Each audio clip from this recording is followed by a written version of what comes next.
Okay, well, here we are dealing today with masonry wall construction, number 10. This title page, we're looking at the fire station number 7, what I call the Jefferson Highway Fire Station, but there's several on Jefferson Highway. This one's at the corner of Jefferson and Claycut, so its address is actually on Claycut, but the front here is on Jefferson. It's a pretty good project for showing different kinds of masonry wall construction. In here, the predominant structure is concrete masonry blocks of various sizes and widths, so that's what's interesting about it.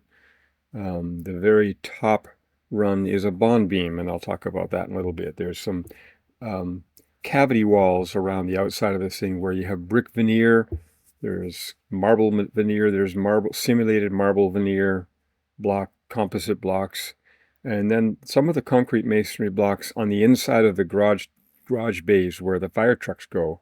You see ceramic tile that's infused on the side of some of the masonry blocks. So those tiles that you see inside those garage bays are actually, they weren't put on afterwards. They were part of the blocks that were being installed.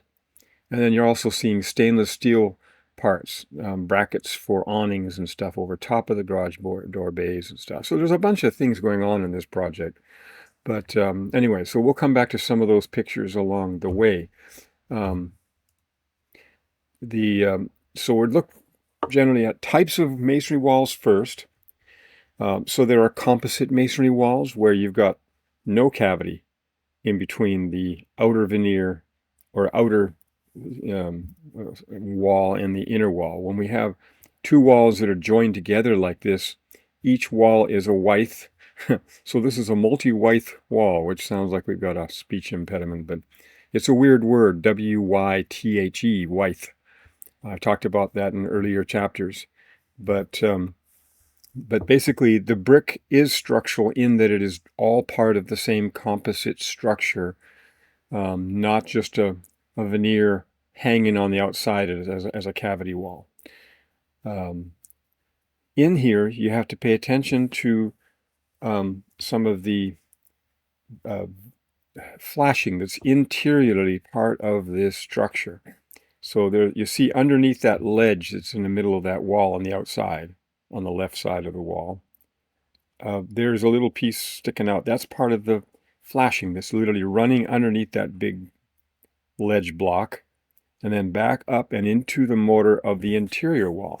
And this is the kind of thing you do with composite masonry walls, is you've got to have flashing that keeps shedding the water back outside of the building at the top and the bottom of every window and door, and any interruption in the wall, any place where water could possibly collect and start intruding and find its way to the interior, because masonry is fairly porous, and this stuff the water can migrate through and start causing mold problems and rotting problems if you've got wood and stuff on the inside, carpet, and anything else, flooring issue, all kinds of issues of ceiling, water drips.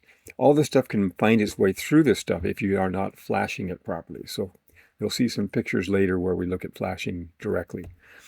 So a composite wall could be just solid brick, like the left-hand picture here. In this case, it's a 3-wythe wall. Anyways, again, you'd have to introduce flashing in various places at the top of the wall, any windows and doors that are on the second floor, if there's multi-floors and that sort of thing. You could have ugly brick on the inside where no one might see it, maybe, and then have really nice facing brick on the outside. And then this other composite masonry wall is really more common historically and makes structural sense nowadays, now that we understand more about the engineering and the forces involved. And that's a composite wall involving concrete hidden within the wall. And so most modern composite masonry walls involve a concrete wall hidden inside of a brick wall. So what you see here on that right-hand picture is you start standing up one of the walls of brick, and as they go, they're standing up just like they build a concrete wall form. You know, they put, when we do a concrete wall form, we put the one side wall, maybe the outside wall, out, let's say, of forming, and place it in place, and get it really well braced, and then we install the other wall form. Well, here the wall forms are made of brick, pretty expensive, fancy concrete concrete forms, but the idea is they're going to be permanent. They'll be part of the structure, and so we want the concrete to really bond well to the block, the bricks. This picture is only showing you some vertical steel, but there would have to be a whole bunch of horizontal steel also in a similar grid. And typically, if it's going to be a real structure that's more than 1 story tall, then you're probably talking about a wide enough space for you to have 2 walls of rebar within that. So maybe within 1 inch of each brick wall, and so if you had maybe an 8-inch or a 6-inch wall hidden in there, then you could fit in 2 mats. Normally when we talk about mats of steel, it's vertical, but we do also sometimes refer to horizontal or vertical mats also. But in this case, it's kind of a good way to describe the steel. But you're basically tying all this rebar in place as you're forming all this up, because you can't reach down inside afterwards to do it. And that's the nature of concrete forming, for that matter, is that you've got to build this thing in a way where you can access it. And gosh, if you drop your cell phone down in there, you might not be getting that back, you know, or your cigarette lighter or whatever else, you know, your tool, your hammer, and all that. So you'd be fishing for it. Okay, enough of that. But anyways, these are important structures, particularly that right-hand structure. That's you'll see this not just historically, but in modern times. More common is cavity walls, because it's a much better way to handle the moisture, especially in a wet climate like Louisiana. Now, Louisiana has this combination of things where we get a lot of sun, a lot of hours of sunshine, and a lot of rain, because most of our rain happens all at once, and then it's all over with. But because of that, we get so much rain that water can find its way in. It's like a pressure washer. It'll find it. So a cavity wall handles this better, because yes, the brick wall on the outside is going to get wet like this, but you've got a cavity in between, so the water that does manage to migrate through that brick wall has a cavity to dry out, and you'll have free-flowing air between the walls, and you'll have weep holes, little drain holes down at the bottom that we call weep holes. So what you're looking at in this picture is in the bed of mortar of the masonry block wall in behind, they'll lay a kind of a mesh, kind of a tray into the mortar that has ties that stick out, as you see in that circle here, into the mortar of the brick wall. And then you literally can kind of lay that into the bed of mortar of the brick wall. So the brick wall is attached to the concrete masonry walling behind, the CMU wall, as we call it. You know, the CMU stands for concrete masonry wall, or concrete masonry unit. And so those individual blocks are called CMUs. So then I talked about that in earlier chapters. But anyway, so the cavity walls are always tied, and it's very much like what we do around a house. That you have a wood frame house, maybe with plywood on the outside and with house wrap, and then you have brick ties that are attached to that wall and laid into the mortar of the brick wall on the outside. So the brick wall around your house is not holding up the house is holding up the brick wall. The brick wall has one structural quality, that it really has to be strong enough and held in place strong enough that it can take any horizontal forces, in which it mostly is wind blowing against the side of a building. And it may not seem like a huge deal, but if you've ever held onto a sheet of plywood in a windstorm, you know that those forces of wind can be tremendous.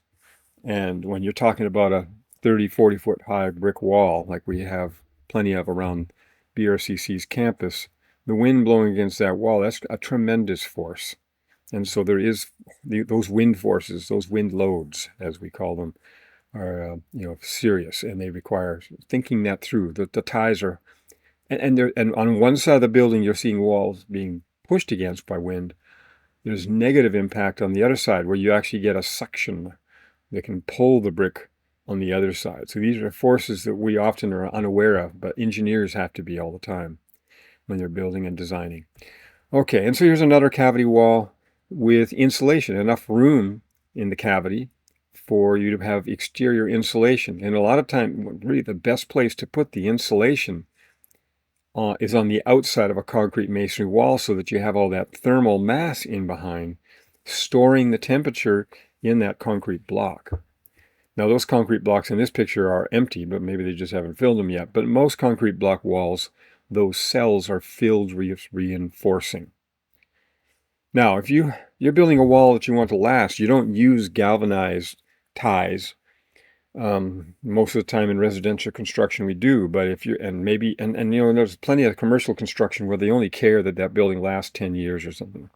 There's plenty of Walmarts they have built where they'll tear that sucker down in 10, 15 years and start again. Not always, but the buildings sometimes last longer than the store moves away, and they didn't care about they might use galvanized material.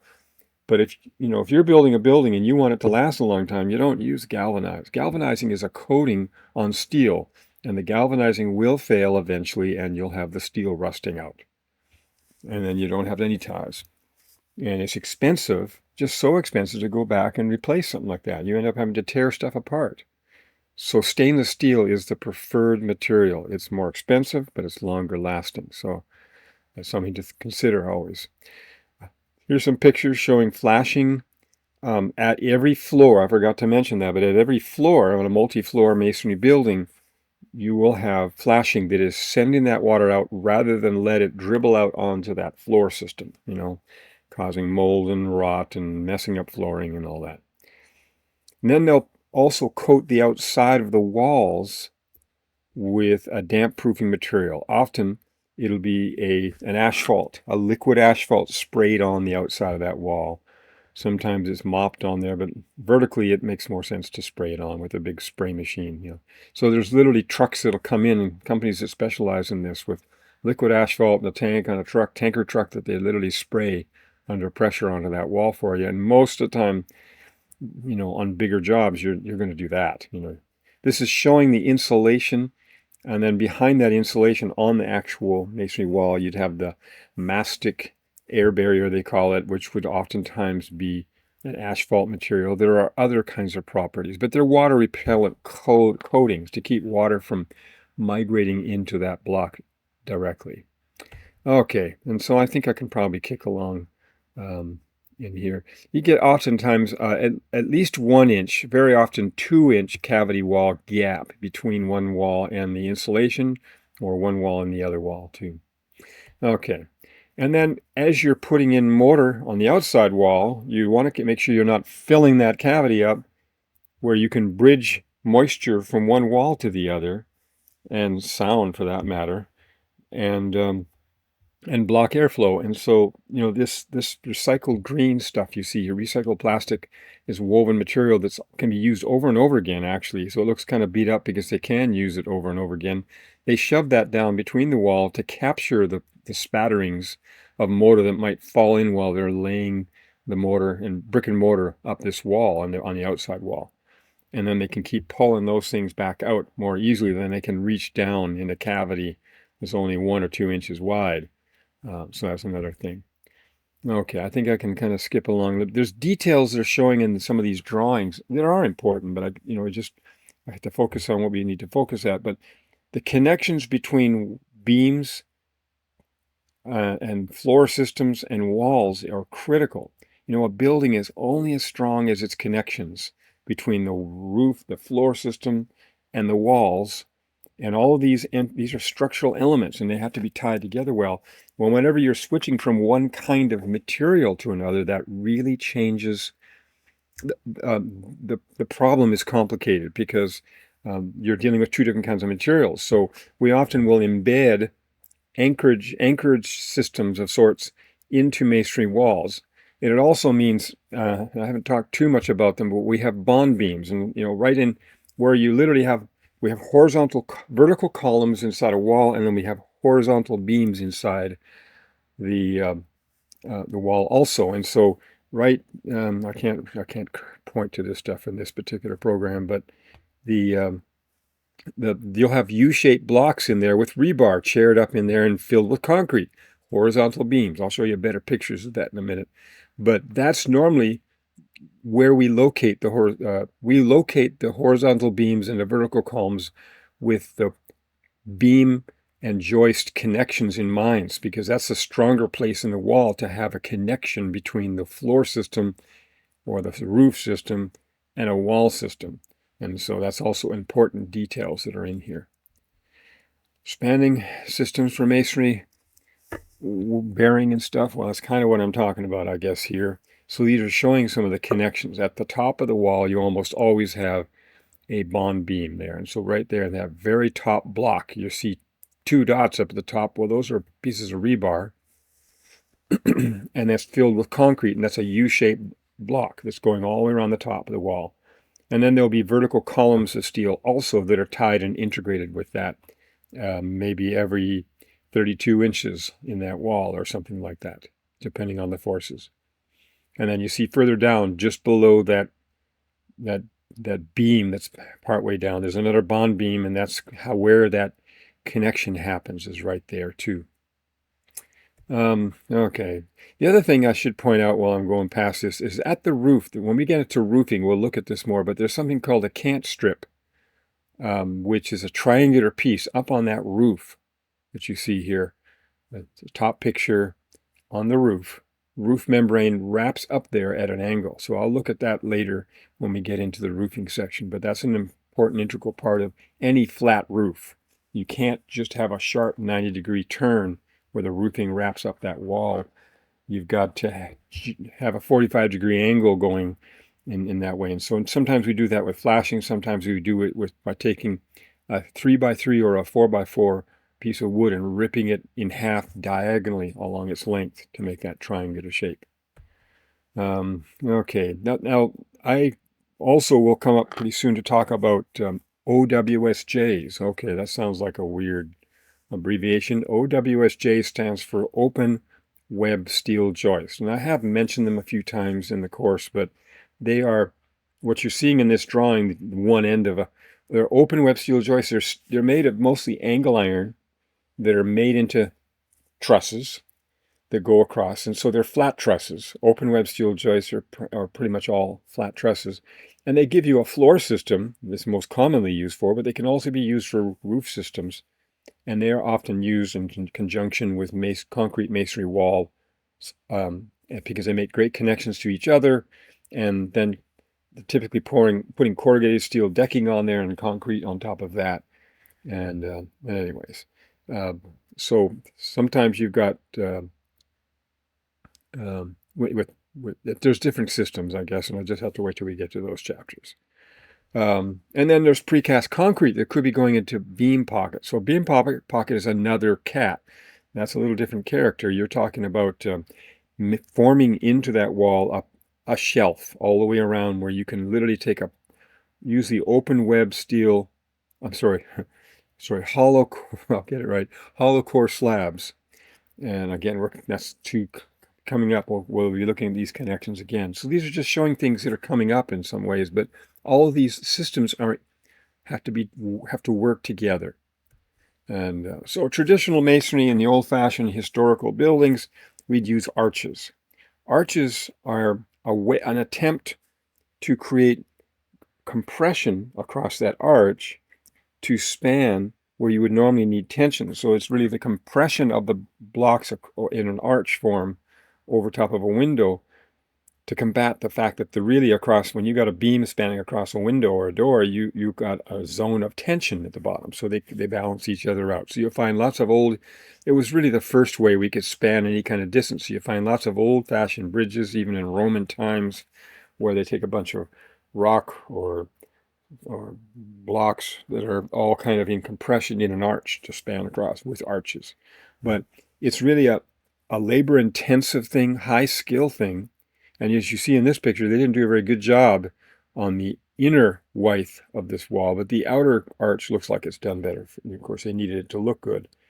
But anyway, so that's one system for doing that. We'll see some more of that in a moment. Here we're showing a picture of where they're retrofitting an old historic building with a bunch of angle iron here on that wall, bolted through the wall in order to connect it to some straps that are going onto this wooden floor system.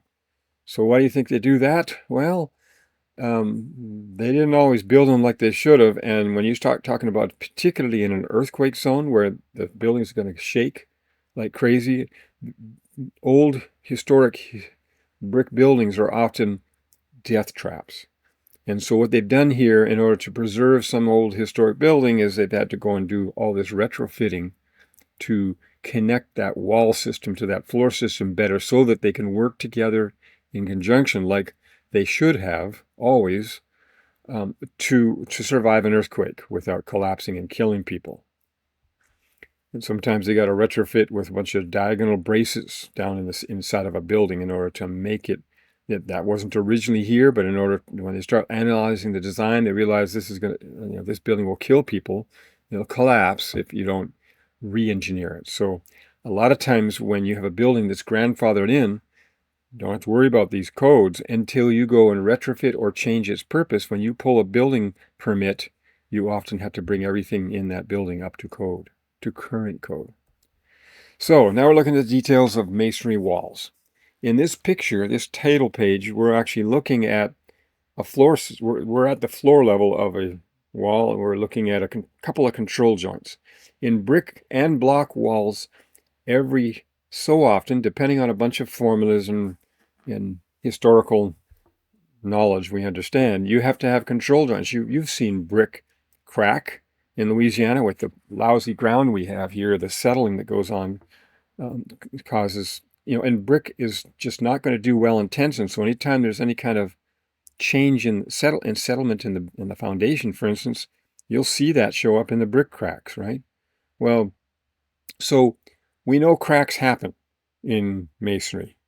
So we control it by having nice straight lines that are flexible. And so every so often, as a general rule, about every 20 feet, and just at about every floor level, pretty much, we'll have a control joint at the floor level. So it's a place where we can shed the water out. So right now, underneath the S in masonry, you're seeing a little weep hole, where that is really a pretty big one, considering a lot of times they're much smaller than that. But a place for the water to dribble out on top of the flashing. So that's the other thing. When you have flashing and you're shedding the water out, you have to have a path for the water to get out. So we do that with weep holes about every 28-30 inches in a wall, along the way at every floor level. So you can see a vertical caulking crack, and that's why I'm showing this picture, because it's visible. But if you do a really good job of matching the mortar, then they don't stand out so much like this. And then there's another horizontal caulking joint running there at the joint below the heading masonry walls, detailed masonry walls. But anyway, so let's go look at this more earnestly here. So yeah, we have weep holes, and so you're seeing that in this drawing here. And so the flashing doesn't have to be metal. It can be other materials. It can be synthetic rubber, it can be bituminous membranes like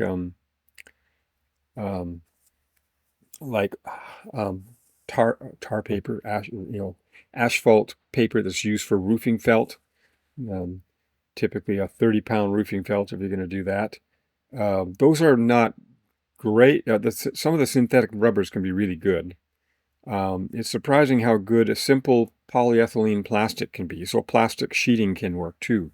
You can literally buy rolls of visqueen, people like to call it down here in the South, but plastic sheeting that's already cut in like 12-inch wide rolls and 16-inch rolls and that sort of thing, depending what you need, in order to lay it into the bed of mortar in the masonry block wall, and then drop it down into a lower level into the brick and have it dribble out through the weep hole and force it that way. So at each of these levels, in this picture here, that's kind of simulating a window that you'd have flashing up top, maybe. I don't know. And then notice that there's angle iron that's holding this stuff up. If you've got a span across the window, one of the most common lintel systems to use is steel, structural steel members, like a structural T, which is half of an I-beam, basically, wrapped with block on each side over top of a window, so it looks like the brick is holding its own. Or on the outside, you see angle iron. You'll often find a lot of angle iron around houses, where all you're seeing is the bottom metal plate, and you don't realize it's a piece of angle iron that's going up and attached to the wall. Okay, let's see. So here's some of the flashings. The most expensive at the top, and then kind of going down to cheaper stuff as you get to the bottom in general here. So stainless steel will be the best stuff to use, long-lasting, non-staining, stiffer than and harder to form than copper, but it also gives it a greater span. It's not uncommon to use copper as flashing. It's long-lasting. It will oxidize over time and turn green. You know, that's what copper oxide looks like. That's why the Statue of Liberty is green. And then galvanizing, that's a zinc oxide coating on steel. It's less expensive, less durable, not recommended for permanent internal flashings, but it's used a lot in residential construction because of the cost issue. One of the things you find is that there's different durability and quality levels in construction. A Habitat for Humanity house, they've got to try to save money anywhere they can to make an affordable house. That's the most important thing. You know, if you've got a fancy house in a really fancy neighborhood, you're going to have the money to spend more money to save money in the long run on upkeep and make the building more durable and spend less money on maintenance over time. The last one down the bottom, I don't have on the list because it's not supposed to be used, period. This is aluminum. Never use aluminum as flashing in masonry or concrete. It chemically reacts with the mortar and with the concrete. So aluminum and concrete and mortar, they do not mix. Never, never, never. Okay. Here's some of that, but it's a high-grade bituminous hybrid kind of a flashing that peels and sticks to the wall and goes down so that you can lay the brick on top of it after that. So it's a thick, durable. When we say bituminous, we're talking about an asphalt-based material, but it's got some kind of a plastic surface on it also, laminated to plastic backing. So it makes it easier to install and more durable. And then a lot of the plastic rolls are synthetic rubber, and other plastic sheeting can be used. So the synthetic rubber, the most common synthetic rubber is EPDM. So you should remember that abbreviation. It'll be important, not just in this exam, but more importantly in the next exam, exam number 4, as we get into roofing. EPDM is a horrible abbreviation, but it's signified by something a lot more difficult to remember. EPDM stands for ethylene propylene diene monomer. Okay, you thought EPDM was bad, what it stands for, but it's a synthetic rubber. It's used in shower pan installations, in a shower tub. It's used in roofing materials for flat roofs a lot. Anyway, so. And then there's some flashings where they're hybrids where maybe you got a fiberglass cloth on both sides of a thinner copper sheet. So the copper sheet would be kind of less durable because it's so thin, but being beefed up by the fiberglass asphalt saturated fiberglass glass, you end up with a thicker material that has some heft to it, and that protects the flashing of the copper. The copper is durable as long as you can keep it from being damaged when it's so thin like this. But so there's different versions and stuff. And then I mentioned the asphalt roofing felt. That's the cheapest and the worst stuff to use. That's less durable. They're literally using roofing cement to kind of hold all this stuff together. So it's also messy as far as trying to glue it into place. And a lot of that roofing cement tends to ooze out of the joints. And so you have it's bleeding black goo in certain spots. So not the best. And that's what they're doing here. So the flashing locations, there's 2 pictures on this page. The one on the extreme right is showing you different places that you've got to focus with flashing. It's shifting and sending water out onto the roof, up at the top, over top of the windows. They're not showing you that on the upper window, but they are on the lower window. At the bottom of the windows, if you've got a door system on the second floor going out on the balcony, you've got to have flashing not just at the top, but at the bottom of that door to keep water from finding its way in that building. And then down at the base. And so when you've got a single-story house, all you've got is flashing at the base, and you've got weep holes. But if you've got a multi-floor building, you're going to have weep holes in multiple places, at the bottom of windows, at the top of windows, at the floor levels, and all the way down at the bottom. Okay, I'm going to skip along. I've got lots of more pictures than I need. There's a weep hole and a flashing that's shown in this picture. Yeah, just examples here. More examples of wrapping around windows to flash and send that water out again.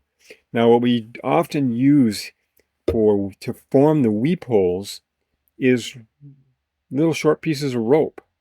So if you see this picture here, there's flashing at the bottom of that upper window. There's flashing at the top of the bottom window. And then you'll see those little holes they've got. Those little holes that they're showing up right above the flashing. You can see them on the lower window. Those are formed oftentimes with a piece of rope that is put in the mortar, and then they pull it out with a pair of pliers afterwards, and it leaves a hole behind. So that's what you're seeing in this picture right here to form that weep. So that's a very common way to do it. With a lot of times with on the bottom, at the ground level, you're worried about those weep holes getting clogged, and so they'll often make them larger.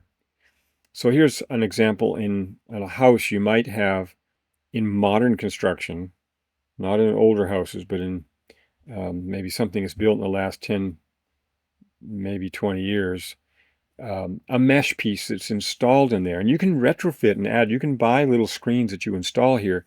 But the nice thing about the little mesh things is that can keep the roaches from finding their way through those holes and climbing all the way up into your attic and maybe getting into your Christmas decorations. And you have a surprise when you open up your box when you find critters like that in there. So, and then another thing that's done a lot of times on masonry walls, if you're not going to have a cavity wall, and if you don't have nice looking brick on the outside, is you can literally have synthetic stucco on the outside. And then this gives you a way to have insulation on the outside of that wall. And so insulation, you're seeing in this drawing, and the same stuff that you're seeing in this picture, that's glued to the outside wall with a good quality construction adhesive. And then they can apply the synthetic stucco to the outside of the insulation. And then you get a really good wall system, if you like synthetic stucco look, but that's good and well sealing and everything like that. The only thing is it's not very durable. If somebody hits it with a riding lawnmower, and maybe the most common problem down here, up in Canada, we had troubles with hockey pucks embedding into the wall when you're playing hockey, and with that as a backdrop. I guess that's not a Louisiana problem. But anyway, so it's synthetic stucco. And so we call that system, I've talked about it in other chapters, EIFS. E-I-F-S. You see the red asterisk pair up at the top? So we call it stands for Exterior Insulation Finish System, which is the rigid foam with the synthetic stucco on it. So synthetic stucco combined with insulation, being on top of insulation, which is the most common way to install synthetic stucco. That system's called the Exterior Insulation and Finishing System, finish system, EIFS. So you should know that abbreviation so it doesn't throw you off. Otherwise, the test question will be simple as long as you can remember that. Not so much to memorize it, but to understand you're dealing with synthetic stucco on insulation. Now, by doing that, again, I mentioned a few minutes ago this, but you're storing the thermal mass of that inside that concrete inside the building. So when you have the insulation on the outside of the building, it really helps to make the building more energy efficient because it takes time and energy to change the temperature of all that rock, all that stone, all that concrete. And so it's a very smart way to stabilize your temperature. You know, in Louisiana, sometimes we can have days where we need to run the heat in the morning and we need to run the air conditioning in the afternoon. Well, you wouldn't have to do that if you had more thermal mass in your building. You know, that's where that comes into play. And of course, better insulated, well sealed, all that helps too. Here we've got an example of some ties poking through the insulation, and that's what's always got to happen. You've got to have ties installed first, and then you install the insulation around all those brick ties that are laying in there from one wall to the other. Here's some blocks down here in the bottom picture where they actually have insulation as part of the block to begin with. I'm sure you pay money for extra money for that. And then the problem is that, you know, you're trying to seal all those joints as you go, because you don't want air leaks through the insulation either, you know. So, but anyways, it still adds some thermal mass by doing that. But more commonly, the old-fashioned way of getting insulation on a masonry wall is by insulating the inside of the wall, and then you don't get any of that advantage of the thermal mass. Not a lot of it anyways. And here they literally have metal straps. Sometimes they use wooden straps that they'll shoot fasteners, using oftentimes a powder-actuated fastener, kind of a gunpowder gun that shoots fasteners into the wall to strap that. Sometimes, and a lot of times in basement walls, it's done this way, and sometimes with masonry walls, where they'll literally build a separate 2x4 wall inside that basement and insulate that, and it's completely separated and not touching the concrete wall or the concrete block wall. And that's not the best, but it's another system that works well. It's just you're losing real estate inside the building when you're making that wall so thick, and you're not gaining as much advantage from the thermal mass too, like I say. The special problems in concrete, well, cracks happen. So now we're going to look at the control joints and stuff. So that crack is happening here because there should have been a control joint there, really. So how do you do that? So generally we try to put control joints where we can predict that the concrete is, or the block is both. This is both true for concrete and for masonry, but since we're talking about masonry, I'll try to stop saying concrete. So yeah, changes in thickness in the masonry wall, that's a place that you're going to naturally want to have a control joint, because cracks are going to want to happen along there. If you've got a change in height at of a wall, you're going to have a control joint along that line. If you've got windows or doors, those are openings, you're going to tend to have cracks around them, so that's a good place to have control joints. If you've got a column or a pilaster involved with that wall, it's a good idea to consider that also, to have a control joint on the sides of those columns. Okay, so at intervals, they say here, of no greater than 125 feet on straight walls. If you have a long masonry wall, at least every 125 feet. Well, in Louisiana, with the soft ground we have, the settlement, that probably never works. So they need to be closer. Maybe, but it depends on the thickness of the wall. It depends on the strength of the wall, the strength of the foundations, all these factors. As a general rule, what I see in the real world is control joints happening about every 20 feet along the length of that wall. And then horizontal control joints at every floor level. So, yeah, I forgot I had that zoomed in here. Okay, anyways, so this is just showing you kind of in a virtual world here, the black lines are showing you the sealant. It doesn't mean the sealant has to be black, but basically the sealant goes in the control joint. So they literally lay the bricks with that joint in there on purpose, and then they come back and fill it with the caulking that matches, not black. I mean, unless your mortar is black too, I guess, but to match as much as possible so that it doesn't stand out on purpose. And you want to use the very best caulking that you can buy, because the cost of you coming back to remove that caulking and put new caulking, whatever savings you could get is not worth it. It's just not. And so again, for durability, you want to use the best material you can find, the stuff that'll last the longest, that can handle the sun without deteriorating, that kind of stuff. So here in this picture, we've seen these windows a few moments ago. We see all that flashing at the bottom of the window up above, and you see the flashing at the top of the window, on the lower window, and you're seeing the weep holes. But you're also, in the brick, you're seeing vertical lines for control joints. And they've done a pretty good job of it here. It's colored kind of like, so one of the techniques is sometimes companies will mix their own caulking and fill their own caulking guns to use, where they'll actually mix some of the sand particles that are part of the caulking, and they tint it and everything to try to get it to match whatever the color of the caulking, the mortar is, as much as possible. Spend a little effort to do that, and then they can literally have a texture of sand in the caulking, and that helps to make it last, have a look. It actually can help make the caulking last longer because it's got some sand to absorb some of the ultraviolet rays too in there too.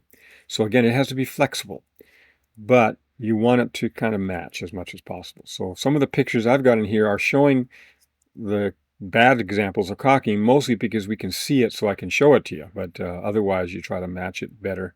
And so there's plenty of examples where they do a good job of that. I guess I can kind of skip. So again, the brick expands slightly over time as it absorbs moisture from the atmosphere, and there can be other factors involved in that. So this picture is showing you horizontal lines of caulking. Those arrows are pointing to horizontal lines. Those would be at the floor level. So you can see it's not at the window. That's a separate issue.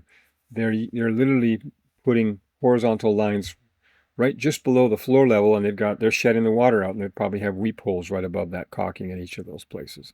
So here you're looking at, they got a weep hole. It kind of looks like it's in the caulking, but in theory it's over top of it. And here's a vertical line of caulking that you're seeing on the on the right hand side of this picture, and then there's some couple of horizontal caulking lines you can kind of see. There's one that I've got one arrow that's showing horizontal. So these things are in buildings right now, and you just haven't noticed them if you weren't aware of them. But now that I've mentioned them, you can start watching for them, and that can help you to understand better how this stuff works. Now there's something else called efflorescence. It sounds like some kind of product I'm trying to sell you, but no. These are efflorescence, a big old word, is talking about white crystalline deposits that occur on the surface of masonry, generally with moisture problems. So when moisture carries some salts that are in the mortar and the masonry to the surface, and then it dries on that surface, and you end up with this residue, basically a white crystalline residue called efflorescence. So yes, they will deteriorate. They'll diminish over time if you've got a problem with a lot of extra salts within the mortar and all that. But actually, what I say the more important about the efflorescence is it tells you you've got a water problem. You don't have efflorescence coming out in walls unless you've got water migrating out through that wall. And so in this case, it's up near the roof. So you got a flat roof on this thing. That means they've got clogged drains, which could kill the building. It can cause the building to collapse someday. If you've got too much water on that roof from a heavy rainstorm, the whole roof collapses, that building is gone, pretty much, or very likely. And of course, if there were people living in there, then maybe they're gone too. But efflorescence, yeah, it's an indication of a water problem, first of all. That's what you should take away from this. But efflorescence, yeah, it's white crystalline salt deposits, basically. Another thing with special problems with masonry here is that in cold climates, wet cold climates, where we get a lot of freeze-thaw cycles, we don't get a lot of that in Louisiana. Yeah, we get freeze-thaw cycles, but we don't get, the buildings have their own warmth in the wintertime, so it takes some serious, long, hard freezes, not just hours, but days, in order to freeze the water that might be in the mortar and cause the water, when it freezes, it expands and breaks up the mortar. So when you have this freeze-thaw cycle happen a whole bunch, you can have broken up mortar. And so they'll grind and chisel out some of the mortar on the surface because that's the only stuff that gets damaged. So that's what they're doing up top in the upper picture. And then they do what we call, the whole process is called repointing. But repointing, they're repointing by actually putting new mortar inside those gaps and retooling it to make it look nice and everything. So they're doing that process. So that's something, an old historic building, you might have to go back to do that because the mortar will definitely fail over time because that mortar, even in Louisiana, just is lousy mortar. And so there's reasons to go restore it. Now the last bullet on this page kind of explains it well. So let me read that first and then I'll kind of elaborate. It says, care must be exercised that the new mortar that you add when you're repointing is not harder or more brittle than the mortar that was in the remainder of the joint, the existing mortar, or else early mortar failure or damage to the bricks themselves can result, because that wall is never just static. When the wind blows against a wall, it moves, it curves. There's waves of shape change in these walls that you and I don't see every day, but it's happening nonetheless. And so as you have flexing in that wall, and you have really strong mortar on the outside, and you got soft mortar on the inside, that rolling action will happen. It'll actually shear off the faces of the brick itself and ruin it. So you got this old historic building you're trying to save, and next thing you know, you've ruined it because you put in too strong a mortar. So if you got crappy mortar in there, you need to put new crappy mortar back in there. Okay, did I say that out loud? Okay, well, you get the idea. You get the idea. Now, in modern construction, block wall can be a mold catcher. I mean, it can soak up water, and you can grow mold on the outside, and of course you can have water migrating through. And so it's not, if you paint the wall, especially with a semi-gloss or a high gloss paint, that can solve the problem of water soaking into that wall. But sometimes you don't want to do that because that gives you another wall to maintain the painting on. So it's much easier to just or on the long term of maintenance issues if you seal it with a sealer instead, a clear sealer, or it could be a stained sealer that you spray on that wall. It's not a paint, and it'll still deteriorate over time, but you don't have to clean it off to go spray some more on there. In that sense, so very often we use water repellent coatings that are applied, either clear or opaque, they say. But yeah, maybe give a little color to the wall too. You could give it a brown or whatever your fancy is for coloring into the stain that you put on there. Around my own personal house, I didn't put any kind of a coloring into my sealant, but I found I was having trouble when I bought my house. It had mold problems in the brick. So I cleaned all that mold up really good, and I put about 100 gallons of, I sprayed about 100 gallons of clear sealer on the brick all around my house, including up on the chimney, on the roof and everything. And I haven't had mold problems since, even though it was a fairly porous mortar, a porous brick, and that was the problem. It was in a brick that was kind of porous. By putting that clear sealer on there, first of all, it darkened it a little bit, so it kind of gave it a little richer look. I was sealing the brick and the mortar, basically, because I'm spraying it on the whole wall. And so I was 23 years ago, and yet no mold, so it definitely worked. You can spray water against that brick and it doesn't soak in. I may have to add some more, especially on the sides of the house that get a lot of full sun, because it does deteriorate with the ultraviolet rays over time. So another issue of problems with masonry construction has to do with wintertime wall construction. You can't really it's not easy to go and lay brick and mortar and block and mortar and stuff when the mortar is going to freeze that night or even that day. So what they're doing in this picture is they've literally enclosed the whole building to try to encase the scaffolding in the whole bit in order to then run heaters so that they can actually do this. In Louisiana, we would just wait a week or wait a couple of days and the weather will change, so it's not as much of a problem here for cold weather construction. But we don't lay mortar when the mortar is going to freeze unless we built some kind of a structure or tent around it. In hot weather, the big problem, and that's more of our problem, is that the mortar can dry out. So down here at the bottom, especially in hot weather, mortar should be protected from water loss. And so you keep the mortar in the shade to prevent rapid evaporation. They pre-wet the mortar joint, the masonry sometimes, to keep the excess, to prevent excess water absorption. There's tricks that we do to keep the mortar from drying out. And of course, the actual hydrated lime in the mortar mix helps to retain water already. It's much more of a problem in a hot, dry climate. Here we have a hot, humid environment. Things don't evaporate as quickly here, but in a desert climate where they got a lot of heat, you spit on the ground, it evaporates before you can find it again. Not quite, but things dry up much more quickly in a dry climate. So yeah, you got to pay attention to those issues. Sometimes they'll use misters to raise the humidity on the job site. It can help cool you off a little bit sometimes. Maybe it makes you more wet when you're sweaty already. But it can help in an attempt to keep the mortar from drying out. We also will, in some places, they'll literally lay blankets of burlap or something fabric, and they can hose it with misters in order to keep the mortar from. You can't just spray water on the wall until it's gotten to its initial set, because otherwise you're going to be washing mortar out of the joints.